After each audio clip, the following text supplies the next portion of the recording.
to blast that shit.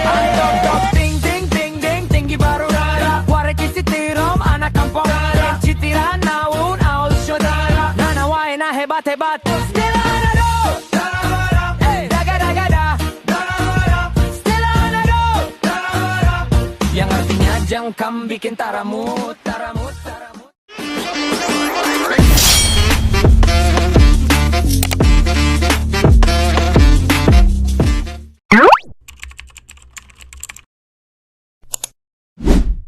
Oke, selamat sore. Tentunya masih bersama kami di sini di acara Ruang Akademik. Nah, yang saya sendiri menjadi hostnya yaitu Rapli Ardana.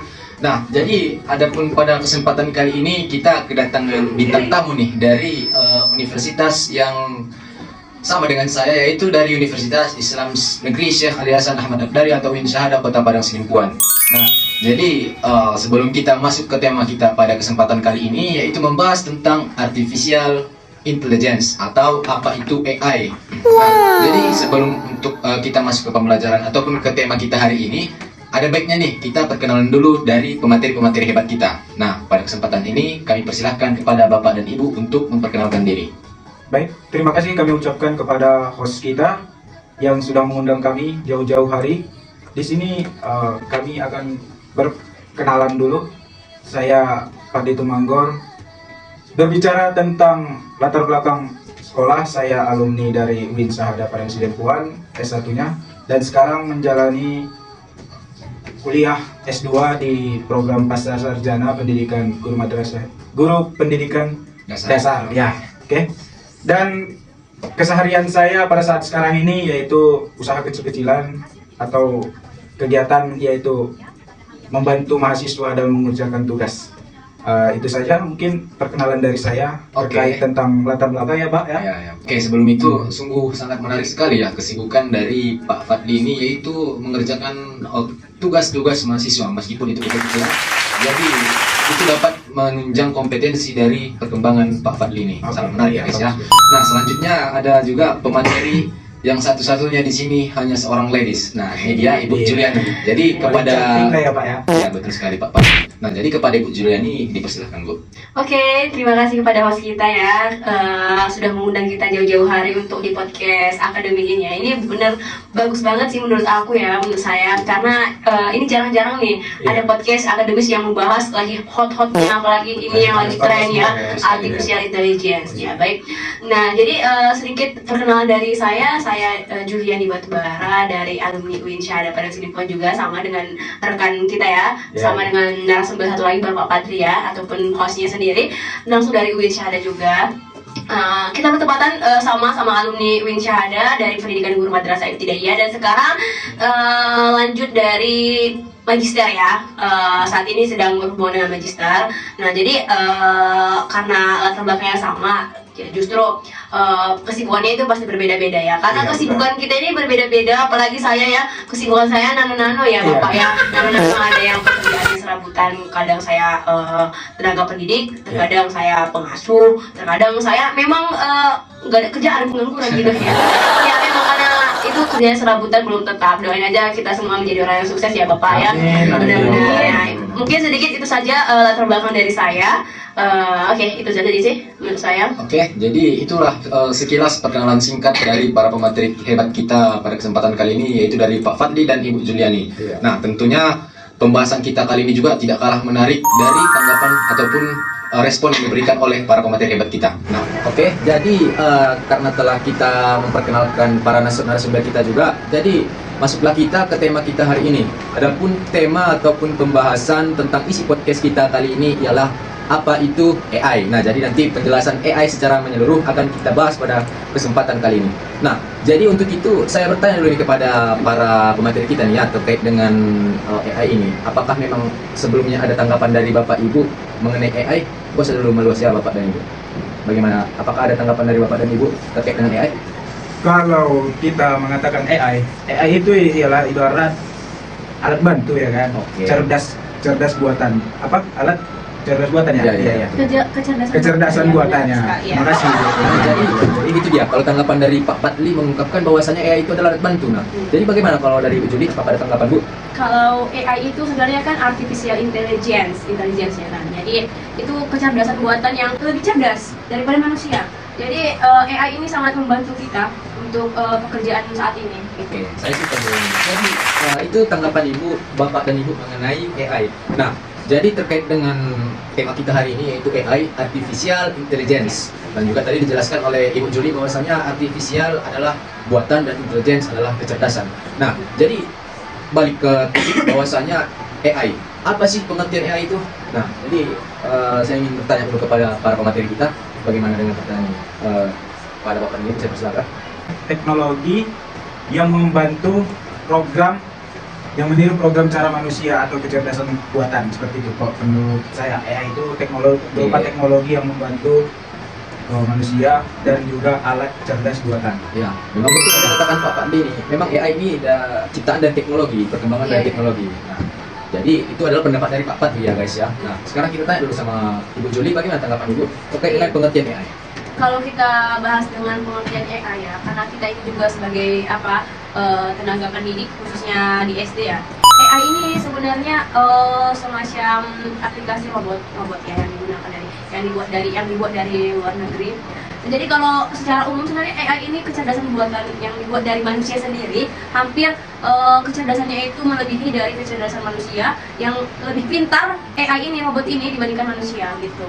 Sebenarnya kita diskusi ya, sebenarnya ini AI ini berasal dari mana sih Bapak? Maksudnya kok bisa muncul, kok bisa terkenal di Indonesia ini gitu ya? AI ini berasal dari mana ya? Iya, Gitu ya. sejarahnya gitu sampai ke Indonesia gitu ya. Nah, jadi di sini sebenarnya tema hari ini itu lebih tepatnya ya guys, itu adalah diskusi. Saya lupa bilang tadi, diskusi. Nah, jadi dari pertanyaan Ibu Juli, sejarah AI itu pertamanya itu ada Bu Juli diciptakan pada tahun 1950 ataupun digagas oleh Alan Turing. Nah, berkat gagasan beliau lah maka timbul pemikir-pemikir ataupun ahli-ahli yang baru dan mengembangkan bagaimana sih untuk mengembangkan kecerdasan buatan. Memang pas yang tadi dibilangkan Ibu Juli bahwasanya AI ini itu diambil dari kecerdasan manusia sebenarnya. Mereka meniru kecerdasan yang ada di manusia dan membuatnya kepada robot. Nah, jadi pada tahun 1950 setelah digagas oleh Alan Turing, selanjutnya pada tahun ataupun ini ada beberapa fase. Yang pertama fase munculnya, yang kedua fase masa optimisme. Yang dimana fase masa optimisme ini di situ ada seorang tokoh yang bernama John McCarthy. Nah, setelah saat itu Alan Turing menggagas, akhirnya adalah timbul suatu penemuan berupa AI bentuk kecil-kecilan. Tapi di saat itu yang lebih tepatnya yang diciptakan oleh John McCarthy ini adalah komputer yang bisa mengolah data matematika. Nah, itulah yang timbul di saat John McCarthy ini. Di tahap selanjutnya ada yang namanya masa winter. Jadi kalau winter itu sebenarnya diambil dari kata bahasa Inggris ya Bu. Akan tetapi kenapa diambil dari bahasa Inggris? Karena winter ini artinya musim semi ya Pak. Ya, musim semi. Jadi di saat AI ini sedang pesatnya perkembangan dari AI, tidak selamanya AI berkembang secara pesat. Akan tetapi di masa winter inilah ada kendala ataupun penurunan karena negara yang mengembangkan kecerdasan buatan ini seperti Amerika Serikat dan Inggris itu menyuplai dananya itu kepada tokoh-tokoh ataupun fisikawan ahli yang mengembangkan kecerdasan buatan ini. Nah, di saat Amerika Serikat memberikan dana, menyuplai dana kepada tokoh-tokoh ini, rupanya tidak sesuai dengan ekspektasi mereka. Bagaimana hasil yang didapatkan? Disitulah masa penurunannya. Maksud saya begini Bu, agar lebih jelas. Nah, setelah disuplai, ekspektasi mereka tidak didapatkan. Tidak sesuai dengan yang diharapkan. Jadi itulah turun pasokan, turun suplai, sehingga dana dari untuk kecerdasan buatan ini dipotong. Jadi disitulah masalah winter, seperti yang saya katakan tadi. Nah, baru selanjutnya ada masa bangkit. Masa bangkit inilah AI mulai berkembang kembali pada tahun 1990. Nah, di saat inilah pemerintah percaya kembali kepada ahli-ahli yang mengembangkan AI ini, sehingga ada salah satu karya atau penciptaan dari ahli ini yaitu berupa robot. Ini dia kayak robot manusia. Robot ini melawan Grandmaster catur. Jadi ini ceritanya pertandingan catur nih Bu, Pak. Pertandingan catur melawan GM, Grandmaster. Saya lupa itu nama dari Grandmaster itu. Oh, yaitu Gary Kasparov. Nah, jadi di saat itulah robot mesin ini melawan nomor 1 juara 1 di dunia. Rupanya singkat ceritanya game ini kalah, game Kaparov ini kalah, dikalahkan oleh kecerdasan buatan manusia. Nah, disitulah mulai bangkitnya kembali ataupun sejahteranya kembali perkembangan AI ini. Sehingga pada tahun 2004 atau 2005, kalau saya tidak salah, itu disitulah munculnya big data, Google, seperti platform-platform yang kita gunakan sekarang, Google, Yahoo, YouTube. Nah, disitulah itu ada munculnya perkembangan platform yang kita gunakan sampai sekarang. Nah, kalau untuk AI yang seperti yang kita ketahui kayak ChatGPT, Gemini, itu awalnya itu tahun 2002 kalau nggak salah saya. Yaitu setelah munculnya GAN, NPL. Nah, GAN ini kepanjangan dari generatif. Saya lupa kalau kepanjangannya. Kalau NPL ini juga Natural Language Program. Jadi dia ada bahasa yang mendeteksi. Maksud saya di sini ada itu di AI ini kayak mendeteksi bahasa programmer.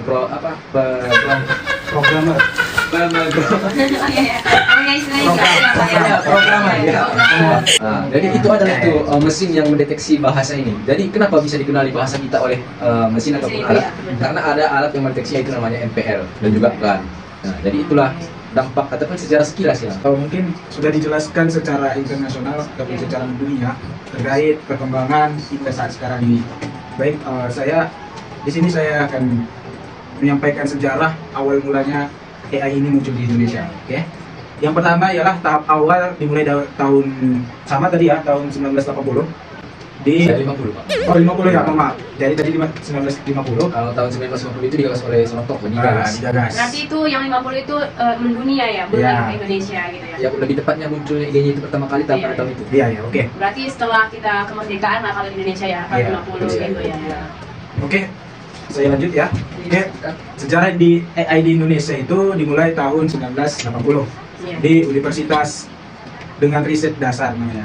Riset dasar sempat juga melambat karena kan adanya masalah di dalam program tersebut, dan juga sempat juga bangkit pada tahun 2000-an didukung oleh pemerintah dan akademisi untuk mengembangkan sektor seperti kesehatan, pertanian. Puncaknya adalah didukung kebijakan nasional pada tahun 2020 saat sekarang ini.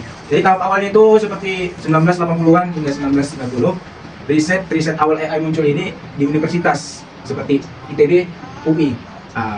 Dan selanjutnya 1990 terjadi kenaikan signifikan terhadap perkembangan AI ini. Dan juga adanya kurang dukungan dari universitas lain, seperti tadi kan dikembangkan oleh Universitas ITB. Dan juga mereka kurang mendukung. Kenapa saudara ketawa? Silakan lanjut saudara. Saya pikir ada yang salah ya kan? Kalau ada yang salah, boleh kita bicarakan nanti ya. Perkembangan AI ini kembali membaik didukung dengan akademik dan lembaga pemerintahan. Dimulai dari sektor pemerintahan dan juga infrastruktur.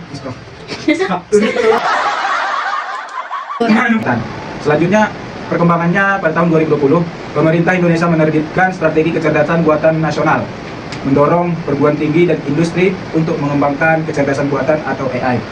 Saat sekarang ini, AI telah diadopsi luas, termasuk di sektor publik atau pelayanan publik dan swasta, didukung riset dan komunikasi multisektor.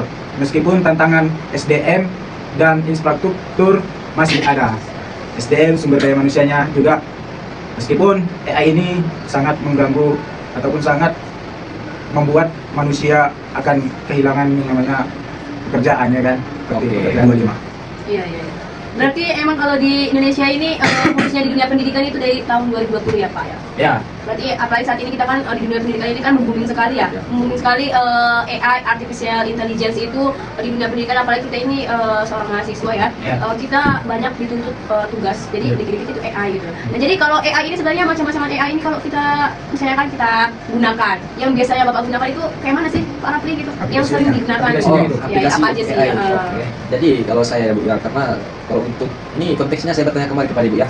Kalau untuk konteksnya dunia kerja Bu atau dunia pendidikan Bu atau dalam kehidupan sehari-hari? Di dunia pekerjaan. Oke.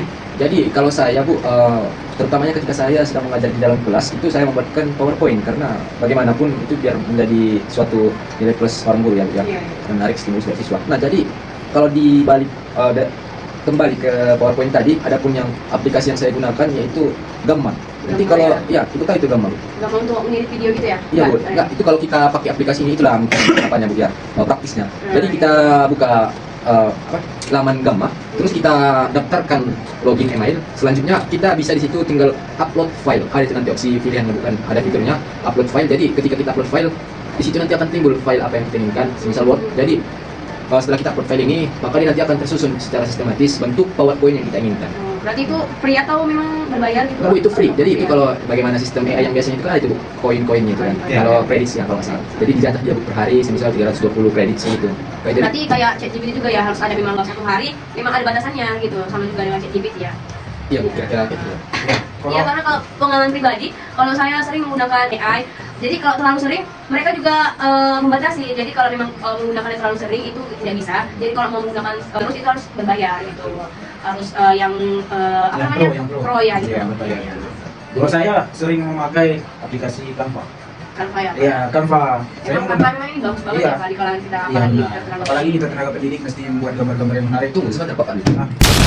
Apa itu memang bagian dari AI? Iya, benar. AI. Oh, saya hanya menegaskan. Kenapa AI itu saudara tidak sependapat dengan saya? maksudnya saya tapi memang karena saya wataknya begini jadi saya menegaskan kepada Bapak. Jadi apa bedanya sama aplikasi-aplikasi lain? Apakah aplikasi lain itu memang AI juga kayak misalnya aplikasi Google, aplikasi Telegram gitu?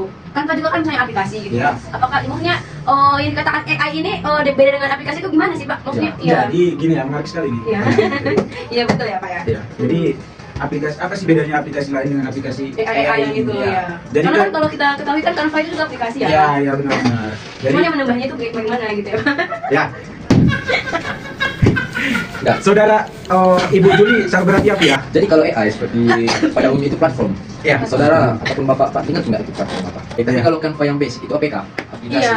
yang kita download dari Play Store Pak. Iya, benar. Tapi itu adalah aplikasi. Bedakan Yang menambahkannya aplikasi ada dengan asistennya gitu. platform. Platform itu kayak laman Hmm. atau website. Nah, yang membuat big data. Ya. ChatGPT, ChatGPT itu termasuk Pak. Betul Bapak. ChatGPT termasuk apa? AI. AI. Tapi ada juga aplikasinya. Ada loh Pak. Itu adalah perkembangan zaman dari website itu jadi bentuk aplikasi Pak. Iya. Nah, pintar Bapak. Jadi Kok jadi gitu? Jadi itu dari pernyataan kami berdua ya Bu, terkait dengan aplikasi yang kami gunakan dalam kehidupan ataupun dalam pekerjaan kami sehari-hari. Jadi kalau tanggapan Ibu, saya tanyakan balik dong kepada Iya Ibu. benar. Nah, gimana tanggapan Ibu? Bagaimana jawaban Ibu dengan aplikasi yang Ibu gunakan di dalam pekerjaan ataupun kehidupan sehari-hari Ibu? Karena saya tenaga pendidik ya kan, pastinya kita bisa membantu lah istilahnya kalau di AI ini. Jadi karena saya tenaga pendidik sekaligus mahasiswa pasca sarjana juga, jadi karena banyaknya tugas-tugas tuntutan itu dari apa kan kampus, jadi sebenarnya AI ini sangat membantu banget buat saya ya Pak, pekerjaan saya. Karena saya seorang operator ya, jadi dikit-dikit itu ada seperti kayak menggunakan poster. Karena kan kalau di tenaga pendidik itu pasti banyak bimbingan teknis atau bimtek gitu kan. Jadi ada harus penyembasan. Jadi kita pakai menggunakan AI. Dengan menggunakan AI ini poster itu cepat sekali terjawab ataupun cepat sekali di desain. Oke. Dia yang diri sendiri, dia yang Di dia desain. sendiri. Ya, jadi itu sangat membantu buat saya ya pekerjaan saya. Terus kalau di dunia penugasan karena banyaknya tuntutan dari pekerjaan saya, jadi tugas-tugas itu keterbelakangkan. Jadi saya itulah kita ya sebenarnya ini salah sekali ya, kita itu harus memodifikasi walaupun kita menggunakan tugas kita itu dari AI gitu. Jadi salahnya saya langsung biar cepat gitu, saya masuk ke ChatGPT ya buatkan ini, nah muncul dia, jadi kayak langsung bisa gitu, langsung siap saji tugasnya. Jadi karena saya mau cepat juga ya digunakan gitu ya. Oke, itu dari penjelasan Bu Julia ini sangat detail ya Pak ya. Ya. Nah, jadi itu penjabaran yang secara luas. Maksud saya begini Bu, kalau untuk nama laman kah atau nama website kah atau nama aplikasi kah untuk AI ini apa yang Ibu gunakan di dalam pekerjaan itu?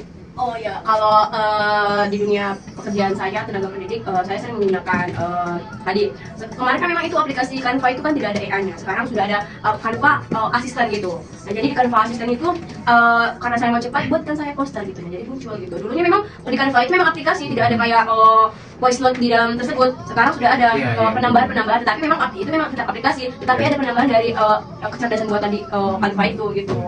Keseringan saya memang itu Canva gitu. Canva dan Gemini AI gitu, karena saya sering menggunakan tugas-tugas, nah saya dipakai gitu. Oke, berarti itu kan Canva yang sudah dimodify ya? Iya, Sama pakai asisten gitu Google. Gemini tadi? Iya, Gemini Kalau benar. dari Pak Pada juga Canva? Iya. Jadi itu terkait dengan aplikasi ataupun website yang digunakan dari AI. Ya. Nah, jadi itu terkait dengan aplikasi ataupun website yang Bapak Ibu gunakan dari AI. Iya, benar. Jadi ada pun sedikit lagi pertanyaan saya Pak Bu. Iya. Nanti Bapak Ibu juga boleh bertanya kepada saya. Kita di sini temanya diskusi. Diskusi ya, pokoknya kita tuntaskan lah ya memang. Saya akan kembali ya kepada Bapak.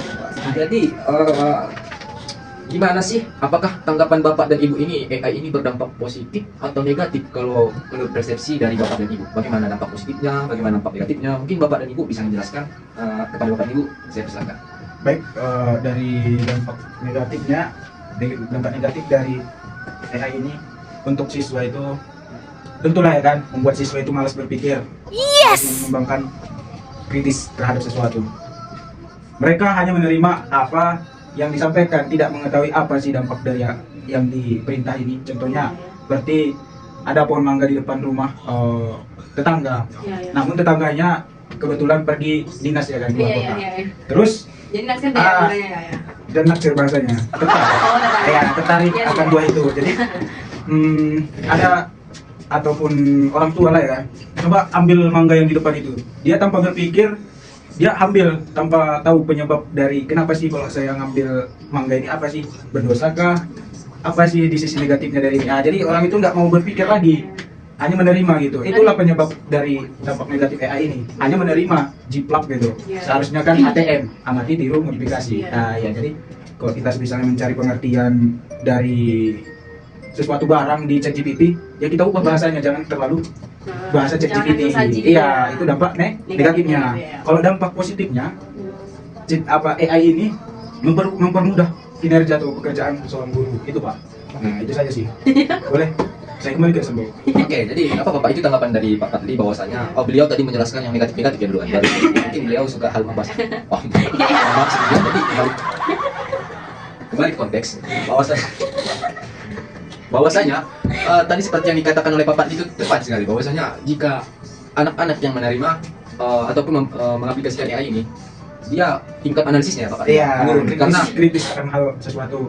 Menerima, ya sifat menerima. Nah, jadi itulah kesimpulan dari Pak Fadli terkait dengan AI, negatif dan juga positif tadi dijelaskan oleh Pak Fadli. Nah, sekarang kita dengarkan bagaimana penjelasan dari Juliani terkait dengan dampak positif dan negatif dari AI. Ya, kalau dari dampaknya pasti AI ini banyak sekali ya dampaknya, apalagi kita ini tenaga pendidik sekaligus mahasiswa ya. Jadi kalau dampaknya ini kita sebagai mahasiswa membantu sekali sih menurut saya ya. Membantu sekali karena di salah satu pekerjaan saya yang serabutan yang nano-nano, saya bisa menggunakan AI itu untuk tugas, tapi memang ketika saya menggunakan dampak positifnya, di balik itu ada dampak negatifnya gitu. Dampak negatifnya saya tidak modifikasi. Nah itu saya juga sebagai pengguna, walaupun siswa saya juga banyak yang menggunakan, tetapi karena saya telah ternyata ini salah, jadi kita itu solusinya supaya kita tidak terkena dampak, kita harus modifikasi seperti yang dibilang Bapak Fadli tadi ya. Amati, tiru, dan modifikasi itu sangat perlu sekali buat kita sebagai mahasiswa. Nah, jadi kalau dampak negatifnya sendiri ya pasti banyak sekali. Setelah dampak positifnya banyak, pasti negatifnya juga banyak. Salah satunya itu negatifnya itu kalau kita rasakan ya, kita sebagai tenaga pendidik, siswa kita itu kalau ujian, sekarang kan ini kalau ujian itu menggunakan handphone ya. Sekarang udah sangat, kalau dikatakan 60% dari 100 itu sekarang kalau kertas itu sudah tidak menggunakan kertas lagi kalau ujian. Jadi kalau anak-anak SD sekarang menggunakan handphone. Nah, jadi kita nggak bisa mengamati anak-anak kita itu selama 30 menit ke depan ataupun selama 30 orang di depan itu mereka tidak menggunakan AI ataupun mereka tidak menggunakan Google lainnya untuk membantu jawaban mereka. Tidak, kita nggak bisa memantau mereka karena kita cuma satu yang kita awasi 30 siswanya. Nah, jadi itu dampak negatifnya banyak siswa saya khususnya menggunakan ChatGPT langsung. Apa ini pengertian pencernaan? Langsung dijawab gitu. Jadi sebenarnya dampak negatif yang saya rasakan kepada siswa saya gitu. Ya Bapak ya.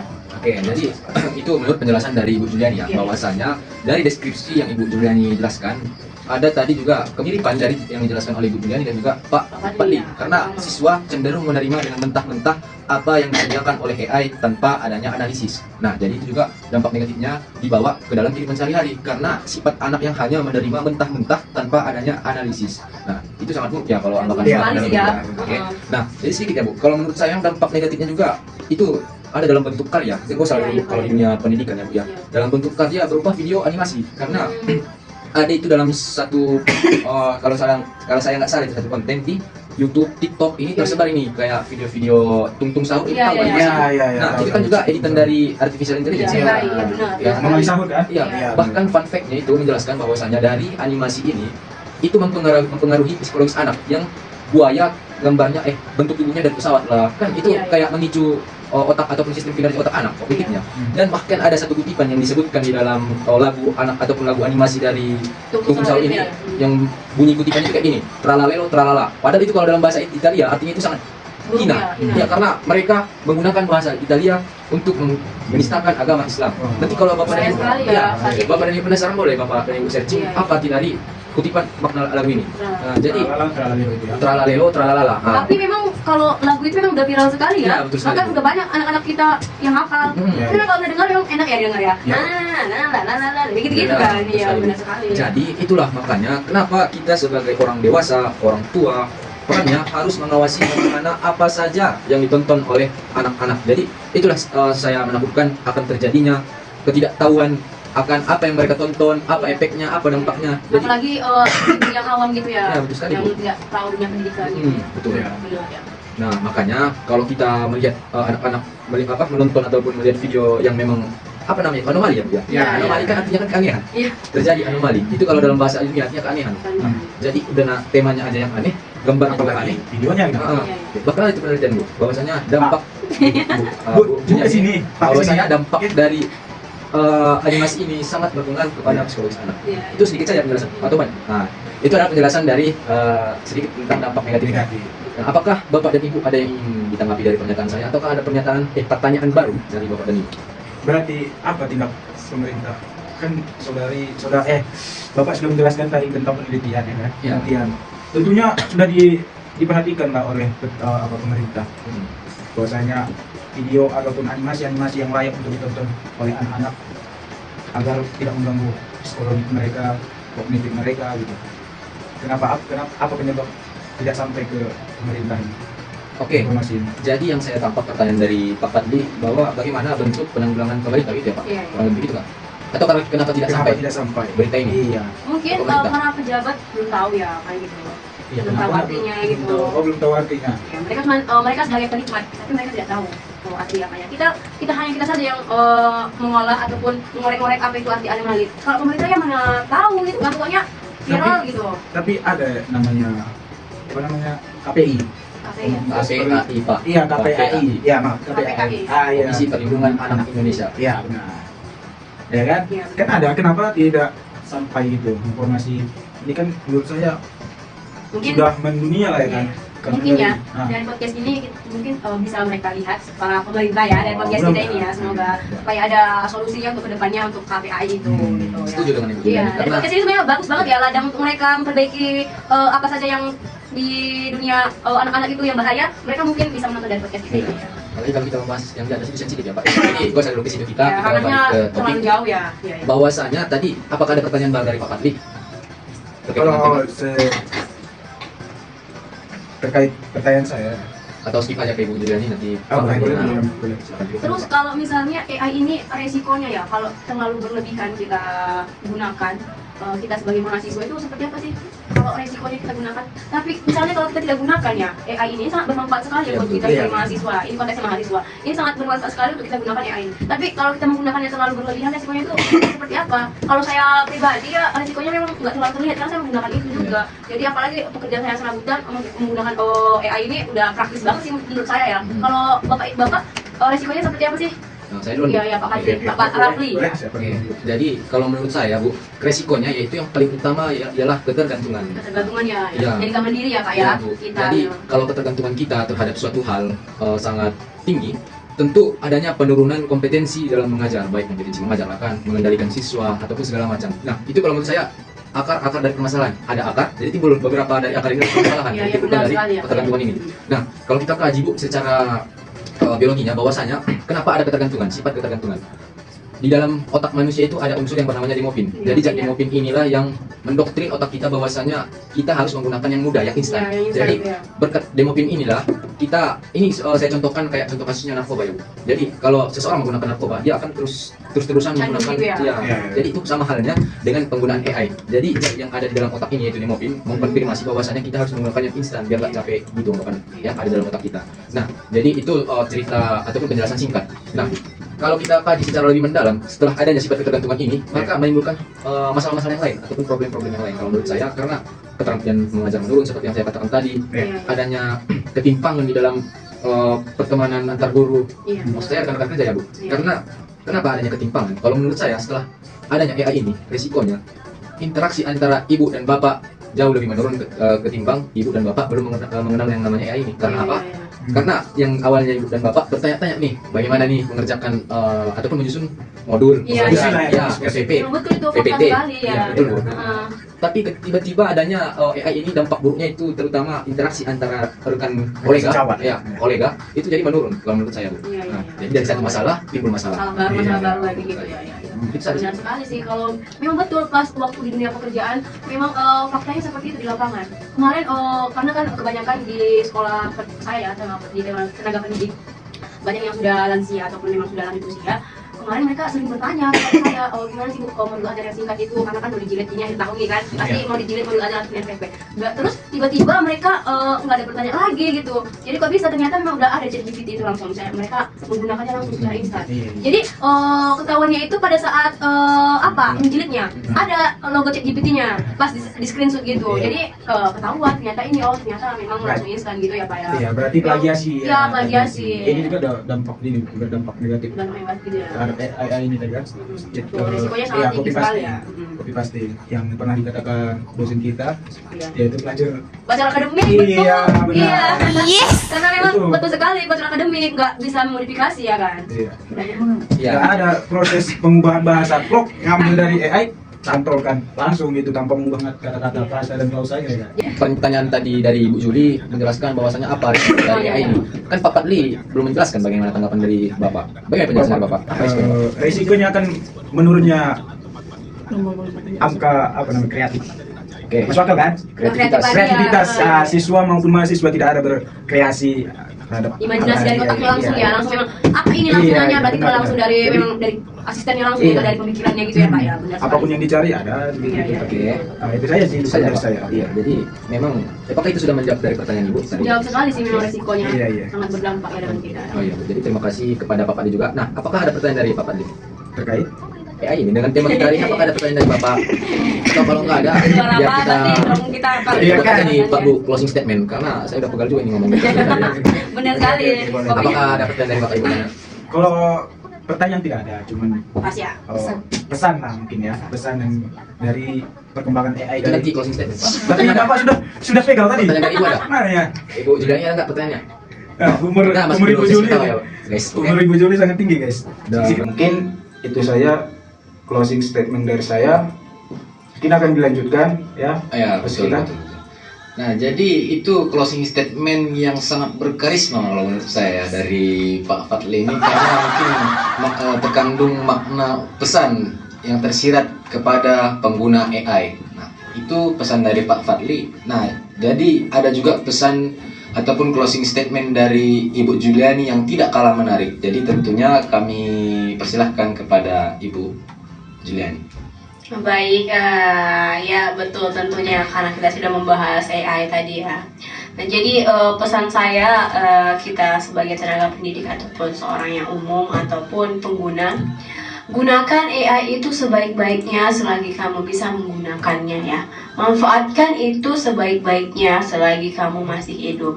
Nah, ketika kamu sudah menutup mata, kamu tidak akan bisa menggunakannya lagi karena sudah akhir dari perjuanganmu. Maka dari itu pergunakan sebaik-baiknya. Itu saja. Oke, nah jadi kalau pesan dari Bu Julian ini agak unik ya. Iya. Jadi pergunakan AI selama masih hidup. Oke, benar. sangat Pesannya mendalam ya. Iya betul Iya, sekali Pak. mendalam sekali. Kalau kita nggak hidup ya nggak mungkin loh AI. Betul. Iya, nggak mungkin kita ya pergunakannya di apa Iya. di kuburan nggak Iya. mungkin juga. Setuju, Bu, kan? setuju. Iya. Oke, kalau sedikit juga closing statement dari saya, ya pergunakanlah AI, jangan sampai kamu dipergunakan AI. Iya, Jadi, benar, betul kali ya. kalau saya jelaskan lebih banyak itu menyita waktu. Oke. Jadi mungkin Berpikir secara logika gitu ya. ya mungkin apa namanya, pesan saya semua isi pembahasan ini agar kiranya dapat dicerna ataupun dapat diaplikasikan di dalam kehidupan sehari-hari. Saya ucapkan terima kasih kepada Bapak dan Ibu. Saya ucapkan terima kasih. Nah, dengan begitu berakhirlah podcast ataupun kesempatan kita kali ini untuk membahas tentang AI. Saya Rapi Ardana selaku host pamit undur diri. Wassalamualaikum warahmatullahi wabarakatuh.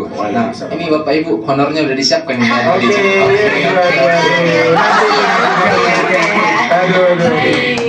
Oke, terima kasih, thank you.